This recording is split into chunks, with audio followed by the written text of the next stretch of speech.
What's up, everybody? Welcome back to Vitamin Leads, your healthy dose of leadership. I'm your host, TJ Reed, and I am so excited today to have with me Matt Barnett. Matt, how are you? Great. Thanks, TJ. Good to be here.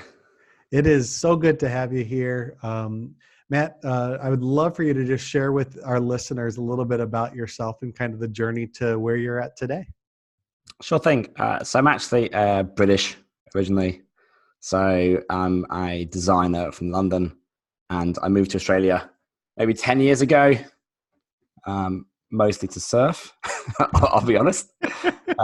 We came here, did an MBA, primarily to get a visa over here and to meet some non-designer type folks. So most of my MBA cohort were finance and tech, and a lot of US guys there.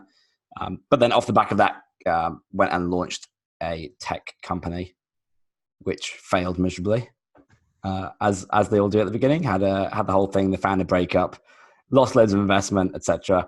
But off the back of that, we launched another couple of companies, and I sit across a company called Bonjour today, which is kind of product headquartered here in Australia, but then team in US, London, Manila, South Africa, and Poland.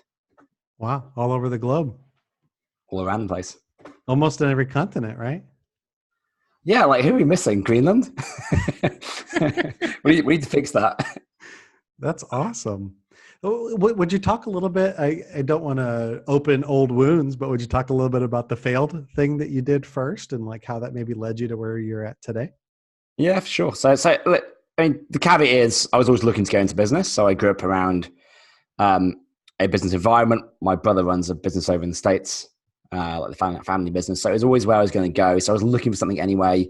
I happened to meet a co-founder on a date. She was a female UX designer. The date didn't work out, but we decided to start a company. Got on really well. When I raised money, it was a B2C product. Honestly, we just had a lot of lessons we hadn't learned by that point. So we went out. We didn't get enough traction. And we kind of raised probably, I mean, it wasn't a huge amount, but maybe 400K seed, I think. Went out, launched, didn't get enough traction, didn't go fast enough. And then I guess the founder relationship took a strain from that. And she decided that she didn't want to do it anymore. And so moved out. And then me and a couple of the team actually decided to pivot and move into another industry. And we went into the research industry. And that company did pretty good. And we actually still have that today. But then out of the back of that, we then launched the third company. So, a happy ending to that story. Sure. But I think just being like again, I just think we had to have the lessons that everyone learns when they first start a business. So what's some of those lessons? Like if there's like somebody younger here that's thinking, hey, I want to be an entrepreneur, or I want to get into the technology industry. What are some things that you would kind of say, hey, watch out for this around the corner? Yeah, well, market validation for one. So we had a great idea. It was doing family life stories. I had a really, it was really feel good product. Everyone told us they wanted it, so we went and built it. Lots of people signed up. We actually took up quite a bit of money, but then no one activated. And what it was, so we were doing this thing where we were basically helping people we built an app where they could go and ask grandma, 100 questions on video. Video apps were pretty new. It was maybe 8 years ago. Okay. So they'd ask grandma these video questions. That would get stored in an online repository, and then you'd have this video of grandma to show the grandkids in future. The bit that we missed on this, and we probably should have picked this up, was that although everyone wanted to do it, getting people actually to go and do the interviews was really hard. And people kept saying, "Oh, look, I'll get around to doing it. I'll get around to doing it." And then grandma would get ill, and they go, "I don't want to do it now because I don't want to remember her in this state." But interestingly, again, it was a great thing, but there was no urgency to it. And when you don't have urgency, like obviously there are ways that you can drive urgency. And now I look at it and I'm like, well, there's ways you can actually do that. But at the time, we really struggled to get that activation. If you don't have an active product, that product is going to fail. We probably invested too much time building it out when we could have tested that a lot earlier and a lot cheaper. That makes a lot of sense. And that's got to be hard, because when you have an older family member, you just kind of go, I don't want to. I think about that. Yeah, you don't want to remember in that state. And so, how do you get them to take action 2 years earlier when you wish they would have? Yeah, so I think if you're going to go at that, especially if you're going to build products and services, make sure there's a purchaser like early on before you get investment if you can, and then make sure that purchaser uses the product or does what they say they're going to do. Just someone saying, this is a great idea, I would buy this, and then they never use it. Again, that's generally destined to fail. It's actually better to have people using your products and not paying any money, because at least then you know that there's value in what it is you do, and try and solve a need rather than the want. I also think going into consumer, like we do B2B, so business to business software. Yeah. I far prefer it. I just think it's easier to build a business there. I think business to consumer is tough, and there's a lot more competition and less willingness to spend. Like it's more of a minefield. Sure. Is that because like the financial picture for businesses is a little bit more stable typically than the regular household finances? Yeah, I think so. And less fads. Like products will come in and be kept in businesses for years and years.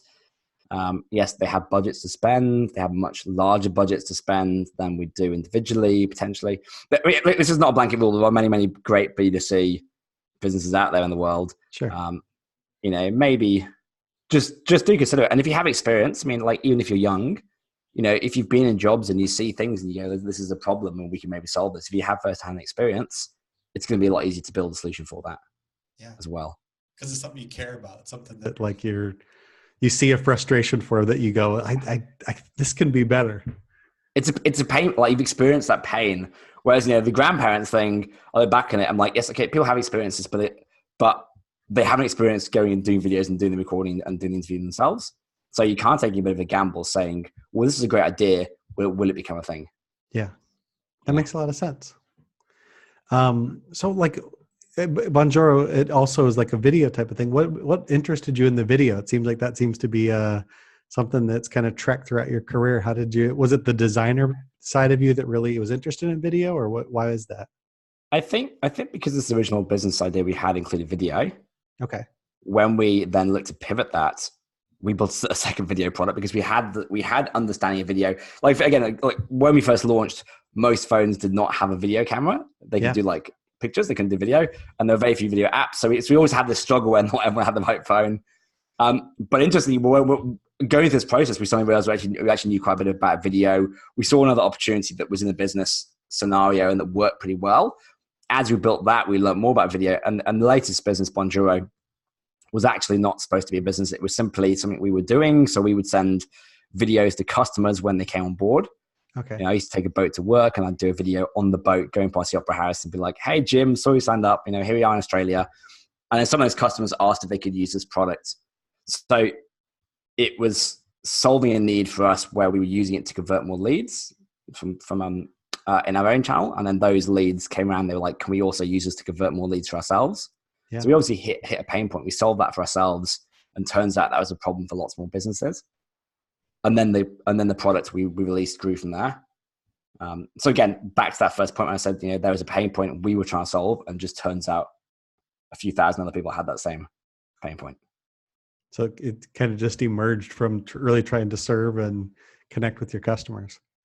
Yeah, which is great. Like again, if you build stuff that solves your problems and then you find other people have it, it's way easier because you experienced it, and then if it starts to go and people want it, you just run with that rabbit hole. You just see how deep it goes. Yeah. That's where the chase gets fun, isn't it? Exactly. Yeah. And then one day you're like, oh my God, we have a business. So I'm really interested, like as a manager, as a leader, you said you have folks in the United States, in South Africa, Poland, the Philippines. Is that where else you said? Yeah. London. How do you manage a remote team across the globe? Yeah. We're on Slack a lot. Okay. So like online comms is key, especially with different time zones. Sure. We also run, so we'll run weekly meetings with each of the teams. And then we run monthly meetings with the whole company. So everyone needs to get on a call, which means some crazy hours for some of the team. But that call is actually mostly around culture. So we do go over the business things, what was good that month, what's coming up, but it's actually more of a kind of bonding session.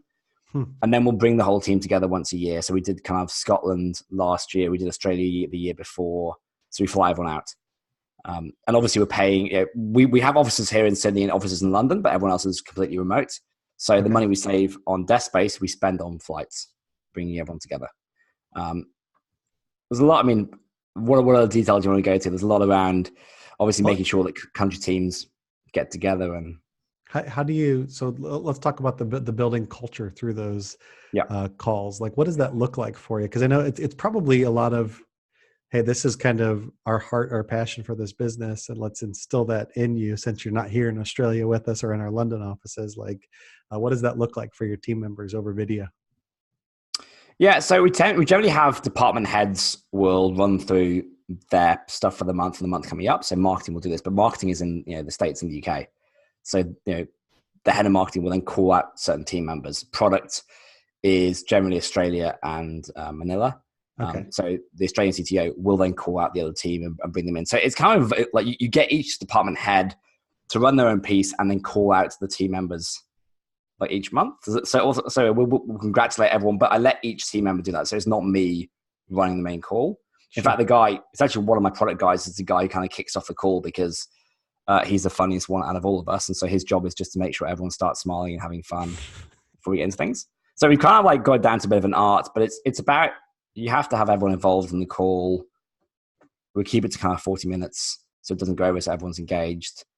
Um, it, it really, you do like, outside of calls, you have to bring people together because then when they get on the calls, they know everyone. Like one of the other things we do with team members is whenever we get a new team member full time, we let them order a custom bear suit onesie. So we have a Okay. company that makes these, and in the UK, and because our branding is all around these bears, the first thing a new employee does is order one for themselves or for their kids. And it That's sounds stupid, but awesome. it literally puts them in the brand. And then, sometimes on the call, like there'll always be somebody wearing one because it's always winter somewhere in the world, you know? That's such a cool idea. I love that. Now that you mention it, when I saw the logo on your website, yeah, that makes a lot of sense. That would be a blast to just hop on video and see another person in a bear suit. That'd be awesome. It's pretty funny. People like it. So it's a good intro. And culture is all about how you bring people into the company in the first place. So, Sure. you've got this first, and it's like the first 3 months are really, really critical to this, you know? Um, but yeah. So what do you look for, like when you're getting somebody to join your team, especially if they're one of those remote folks that isn't going to be joining one of your offices? Like, how do you guys uh, hire them? How do you vet them so that you know that they're going to be on board with the Bonjoro mission and stuff? Yeah, so we definitely attract a certain type of talent, again, because the brand that comes through. And we tend to vet quite heavily for that cultural fit. Some areas easier to hire for than others. Engineering is actually quite easy to hire for because we do tests and things. Sales is a lot harder because, well, the tests. Sure. So then quite a few video calls with them. If they're going to be remote working, we generally prefer to hire people who've had remote experience. Sure. Um, Now, like the States, generally, a lot of people there have remote experience. It's not as common here in Australia. It's not as common in the UK. It is becoming more common. So they either have to have it. That's not crucial. Like people can, if they want to work remote for the first time, they need to just be able to demonstrate they can do that because it can be hard. Sure. And obviously, if they're in London or Sydney, it's easier because we can do partial remote working and then have them in the office. And it's actually a little easy to onboard people. But again, it's looking for people who are self-motivated, who do have processes and structure in their life, because without that, remote working is very hard to be Sure. effective.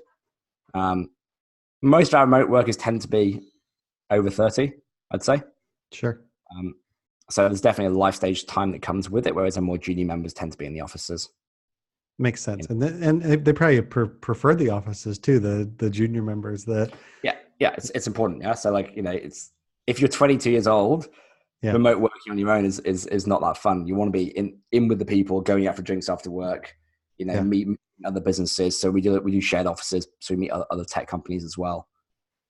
So you're looking for the old guys that want to stay home with their families, or the old ladies that the older ladies that want to stay home with their families for the remote Families work. families tend to be a thing. Yeah. I mean, look, the flip side of this year is as you build this team, as you start to build it, you've got to be aware that you don't want to build an old team. Sure. You need fresh blood coming in. You need younger people, and as the company gets bigger, there's obviously a hierarchy that comes out, and there's jobs that need to be done at both ends of the scale. So look, we haven't got all the answers yet. We'll manage that. I think places like the States is harder because we will be hiring people in different cities. Sure. Whereas in the UK, generally, if you're in the UK, you're probably in London. Right. You know, if you're in Australia, you're either in Sydney or Melbourne, really. Yeah. So again, a bit easier in these countries. Sure. So pivoting a little bit, what's been like maybe the biggest failure that you've had this last year as a leader, or a big lesson that you've learned this last year as a leader? We had to let a couple of team members go, and I think it probably came down to cultural fit. So we had a couple of team members who we probably didn't vet enough on culture at the beginning. Okay. Um, and so I think that ultimately played out. And so, yeah, you look back to hiring now, and it's something that we've kind of brought back into it. The other thing is, I think part of it as well is as we have started to go more remote, we've had to juggle how to keep the culture alive with that. And now we're pretty good. But I think as we went through it, like we learned a lot of lessons. You know, it's quite hard going from when you can turn around and chat to someone to being online. So for instance, we used a PM tool where we had all the team communicating, something called Basecamp, which is a great product, but we found actually ended up being a huge distraction because everyone just started to like dump in all their thoughts into this massive thing. And people used to spend more time talking online than they would do in person. So we tried to break that and go, you know, if you need to talk to someone, honestly, it's a case of getting on the phone or Zoom. Sure. Is often much better. Okay. That's a hard lesson to learn as you're trying to figure out where the right fit is culturally. I'm sure that was an important lesson to learn though too as a leader. Yeah. I mean, now you look at it and you go, well, we can grow a remote team. We're pretty confident of that, which, you know, the benefits are like talent. You just find the best talent. It doesn't matter where someone's located. It really doesn't matter. Yeah, absolutely. You know, which is huge. So I have one more question for you, and then I would love for you to just give us a quick glimpse of Bonjoro and tell our listeners how they can connect with you if they're interested. Yeah. Last question is, so Vitamin Lead, our tagline is your healthy dose of leadership. So I always love to ask, like, could you define for us what healthy leadership is to you? Healthy leadership. I'd say it's, well, leading by example. Yeah. I think. And I think a core part of that is to have some comedy thrown into it. I don't think being a serious leader is always the right answer. Yeah. You know, people, if you're having fun with everyone and with the team, people see that, and it makes, you know, them want to follow you more because it's more enjoyable. Yeah. But yeah, because you're a real person. You're a real human, you know, like you have emotions. Open yourself up. That's good. I love that. So why don't you tell us about Bonjoro real quick? You've worked with 30,000 companies in 3 years. Is that right? Yeah, about that. Yeah. That's awesome. So we're basically a one-to-one personalized video messaging tool that plugs into softwares, CRMs that people already use. And what we do is we essentially let you send personalized video messages to new leads, to convert more leads, or to new customers, to activate more customers, or long-standing clients, just to wish them happy birthday or say thanks for being with us for a year, so that those clients stay with you for longer. So you record a quick message, you get sent up an email, it takes about 30 seconds to do, and it'll be like, hey TJ, Matt here, saw you sign up, just want to say welcome on board, awesome to have you with us. If you have any questions, I'm the guy you want to talk to. And obviously by taking that time with the client, they're more likely to come on board as a customer because they see that you care. Yeah, it's more personalized. That's it. Personalization at scale. Yeah, that's the goal. I love it. So how can folks connect with you? How can they take that next step with you?